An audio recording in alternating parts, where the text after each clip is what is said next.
یکی از بزرگترین معضلات این ماشینا میدونین چیه؟ با زن و بچه میرین نصف شب تو جنگل، تو کویر، اصلا تو خیابون ساعت 2 شب ماشین خاموش میشه. برق پمپ بنزین و سیستم انجکتور کامل قطع. آقا مکانیک هم بیاد اگه رل دور بندازه بازم حل نمیشه. حالا چیکار کنیم خودتون به مقصد برسونید؟ بس برای اولین بار تو ایران به جرئت میگم هر کی میخواد ناراحت بشه، من دیگه برام مهم نیست. هدفم فقط خدمت به مردمه و کاهش از ایناست. اجازه داشته باشه قول میدم از این علیکی نکن. آقا یه تیکه سیم پیدا کن. حالا بعضی میگن سیم از کجا؟ سیم بوقتو بکن، اصلا سیم راهنماتو بکن. حالا بیا اینجا تمام ماشینا پراید و سمند و پژو هم نداره. این کوبله.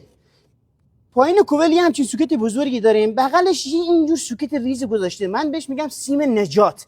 یه سر سیم بزن داخلش، سر دیگه سیم بزن به مثبت باتری. به همین راحتی برق کل سیستم ماشین وصل میشه، برق انژکتور و پمپ بنزین و همه، و خودت به مقصد رسوندی. میدونم خیلی‌ها از این پستم ناراحت میشن، ولی شما مرامشو داشته باشید و واسه همه هموطناتون بفرستین. ماها باید هوای همو داشته باشیم. تمام.